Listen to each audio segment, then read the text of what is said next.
Alright guys, welcome dear students of the ninth standard people. We are going to talk about the very first chapter. I know we have started this chapter a little late because when we started with the syllabus of the online coaching, so we directly started with the second chapter. So however, the second chapter was not directly or not deeply connected with the first chapter. So जो भी logic थोड़ा बहुत चाहिए था first chapter का, that we revise before starting the second chapter. Thereafter we started with the second chapter, we finished it, we started with the third chapter, then we started with the fourth chapter. I think fourth chapter is now right now finished completely. Construction का part, sorry that is in the maths 2. In maths 1, first of all, second, third and fourth, that is fourth chapter we have just started, that is with the 4.1 ratio and proportion. So उसके पहले जो हम लोगों ने शुरुआत जो skip किया था बिकॉज ऑफ इट्स ईजीनेस, सो वो हम लोग अभी डिस्कस कर रहे हैं. That is our very first chapter, sets. Alright, so guys, set means was basically, set is nothing but called as a, जैसे हम लोग बोलते हैं ना कि यार ये बुक्स का 5 बुक का सेट है, ठीक है, वहाँ पे 10 चेयर का सेट रखा है. तो सेट मतलब क्या होता है? Collection of object. सेट मतलब क्या होता है? Collection of object. Now there are few examples before this. Suppose you see here there are some bunch of keys, so we can say the set of keys, right? There are so many birds over there, we can say the set of birds. Collection of numbers are over here, means we can say the set of numbers. Set of books, so means what? Basically the collection of objects, ठीक है, collection of object is called as a set of that object or the set of that thing जो हम लोगों ने collect किया है. Like this is called as a set of keys, okay, set of books, set of numbers, set of birds, set of flowers, right? Now set का ये basic definition I hope आपको समझा रहेगा. एक सिंपल एग्जांपल लेता हूँ. If I say the set of even number और the set of odd number, anything you can say, set of even number from 1 to 10, from 1 to 10. So which numbers you will include in that? You will include 2, 4, 6, 8 and 10. So ये जो हो गया. आगे यहाँ पे क्या किया? According to the given condition, उन्होंने क्या बोला कि मेरे को इवन नंबर चाहिए, वो भी 1 और 10 के बीच में के. तो ये कंडीशन है और इस कंडीशन के अनुसार हम लोग ने सिलेक्ट किया, हम लोग ने सोचा कि किस किस को लेना चाहिए, किन किन नंबर को लेना चाहिए. तो we selected to take 2, 4, 6, 8 and 10. तो वो भी क्या हो गया? एक सेट हो गया, कलेक्शन ऑफ ऑब्जेक्ट हो गया, राइट. नाउ गाइस हम लोग थोड़ा देखते हैं कि कलेक्शन ऑफ ऑब्जेक्ट या फिर सेट किसको नहीं बोल सकते, इसके बारे में हम लोग थोड़ा देखते हैं. जैसे देखिए यहाँ पे एक दो सेट है, ठीक है, मैं एक एग्जांपल दे रहा हूँ कि उन्होंने बोला कि सेट ऑफ ब्रिलियंट स्टूडेंट्स. मैं पहले इसके बारे में बात करता हूँ. Set of brilliant students. Guys देखो, सेट ऑफ ब्रिलियंट स्टूडेंट्स और the collection of brilliant students is not a set. Why? Because देखिए, अगर हम लोग सपोज ये बंदे के बारे में बात करेंगे फॉर एग्जाम्पल, तो यार किसी को लगता है कि ये बंदा इंटेलिजेंट है, किसी दूसरे टीचर को लगेगा कि नहीं यार ये बंदा बहुत मस्तीखोर है.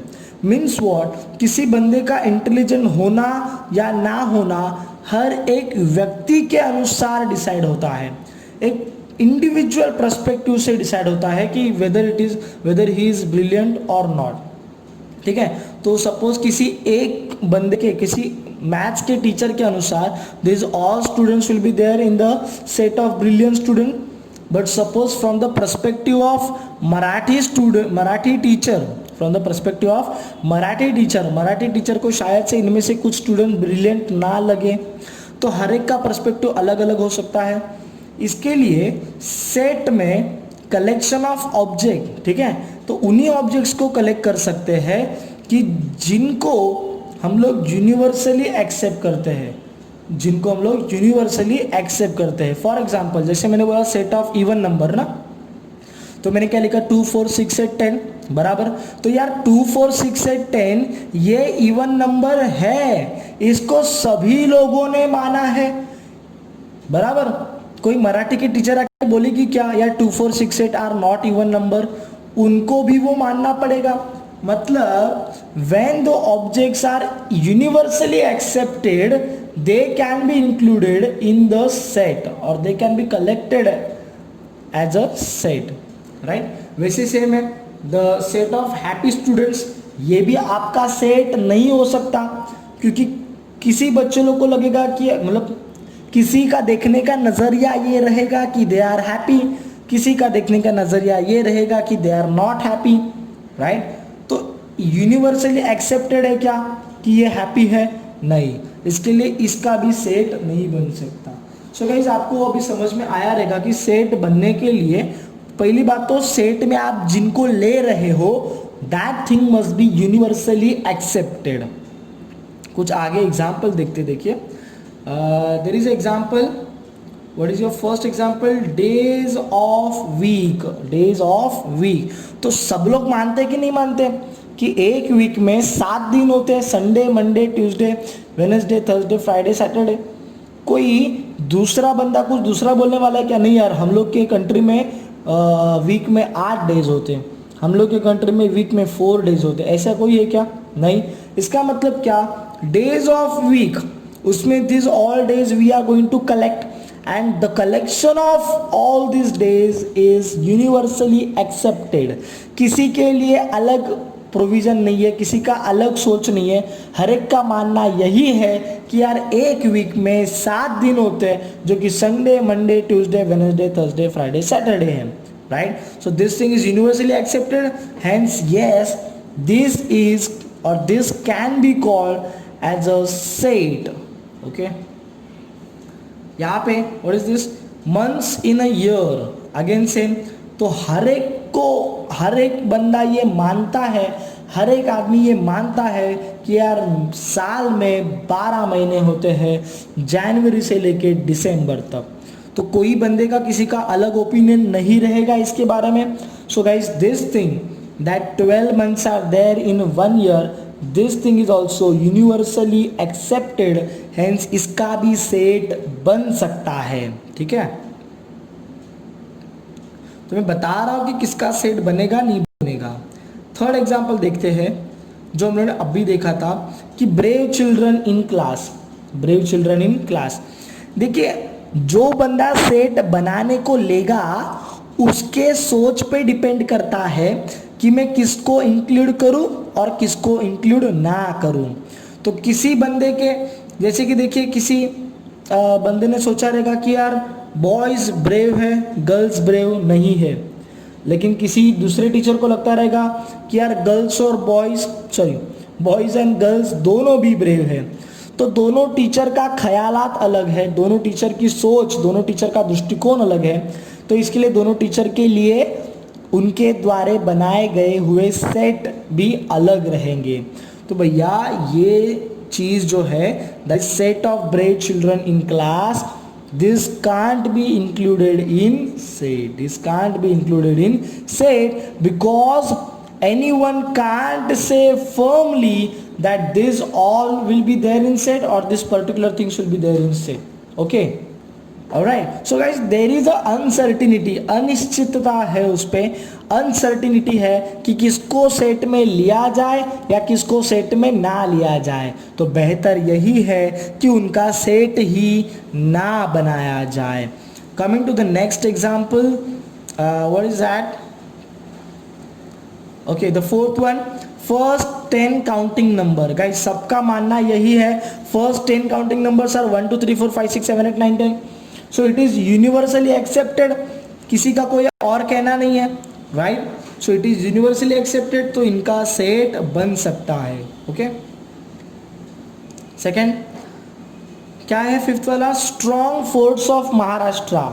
गाइस देखिए हम लोग महाराष्ट्र के लोग तो पूरा जान पूरे पावर के साथ बोल सकते हैं कि महाराष्ट्र का हर एक फोर्ट स्ट्रॉन्ग है। बट लेकिन वही अगर मैंने किसी फॉरेन के इंजीनियर को बुलाया, किसी फॉरेन के आर्किटेक्ट को बुलाया और वो जब इस फोर्ट को, हर महाराष्ट्र के फोर्ट के स्ट्रेंथ को मेजर करेगा तो उसको लगेगा कि यार महाराष्ट्र के हर फोर्ट महाराष्ट्र के सभी फोर्ट्स स्ट्रॉन्ग नहीं है, कुछ स्ट्रॉन्ग है कुछ वीक है। इसका मतलब क्या, हम लोग के नज़रिए से हम लोग सभी बोल रहे कि all forts are strong, but उसके नज़रिए से all forts are not strong. Means this sentence is not universally accepted, hence इसका सेट नहीं बन सकता। क्योंकि हम लोग क्या बोलेंगे, हम लोग बोलेंगे कि यार महाराष्ट्र के सभी फोर्ट को सेट में ले लो, लेकिन वो आर्किटेक्ट क्या बोलेगा कि महाराष्ट्र के कुछ ही फोर्ट्स इस सेट में आ सकते हैं और कुछ फोर्ट्स स्ट्रॉन्ग फोर्ट्स के सेट में नहीं आ सकते।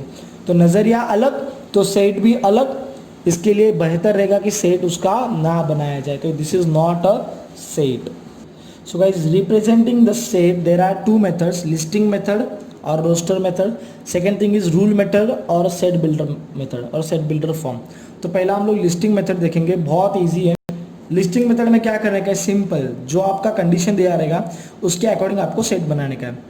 फॉर एग्जाम्पल बोला यहाँ पे, see this is how you are going to write, this are the element that you will include in the set. उसके यहाँ पे क्या रहेगा, कर्ली ब्रैकेट्स रहेंगे एंड एलिमेंट्स के बीच में क्या रहेगा, कॉमा रहेगा। क्या रहेगा, कॉमा। ठीक है, so this thing you should know. Directly we will start with the 1.1 actually.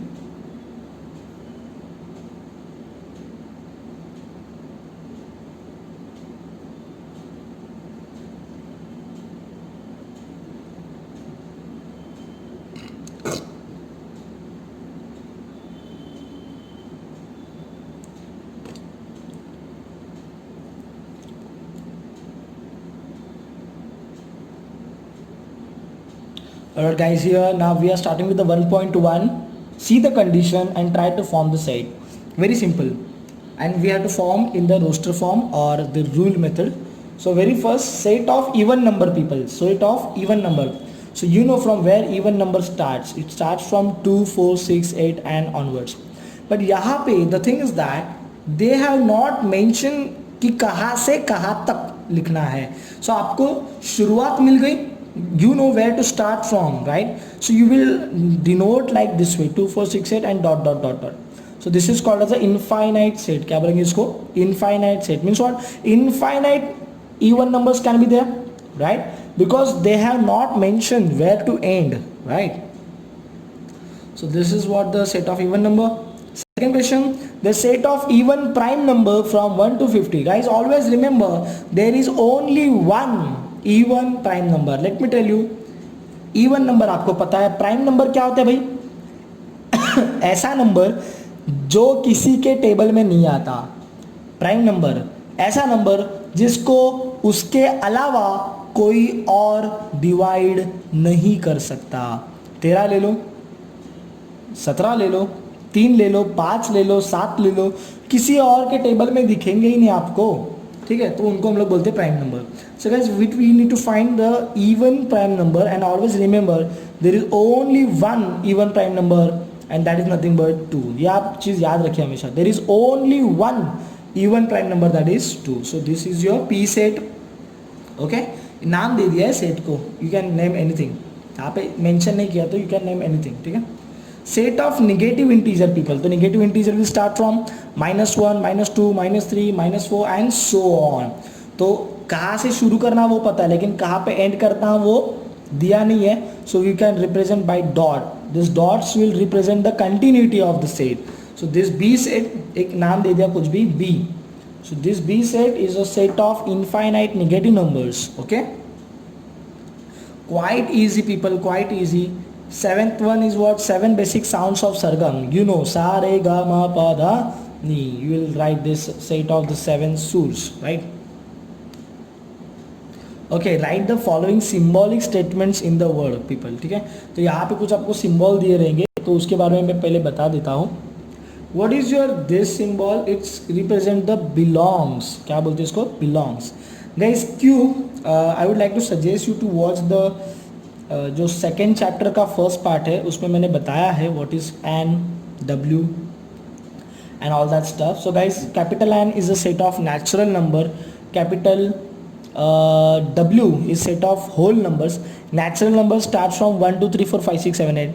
Whole number starts from 0, 1, 2, 3, 4, 5, 6, 7, 8. Integers, set of integers denoted bye आई, उसमें निगेटिव नंबर्स भी होते हैं, पॉजिटिव भी होते हैं और जीरो भी होता है. Now what is this Q people? Q is the set of rational number कि जिसमें क्या होते हैं, फ्रैक्शंस होते हैं. क्या होते हैं?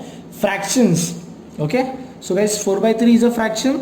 सो yes, how can we write this thing that 4/3 is an element of a set Q और 4/3 belongs to Q means what? जब हम लोग Q set लिखेंगे, Q means what? The set of rational number. Rational number means what? Fractions. तो Q के set में कहीं ना कहीं पे तो आपको 4/3 मिल ही जाएगा. तो इसका मतलब ये है कि 4/3 इस Q सेट का सदस्य है, बिलोंग करता है. ठीक है. Next, -2 does not belong to the n. What is your n guys?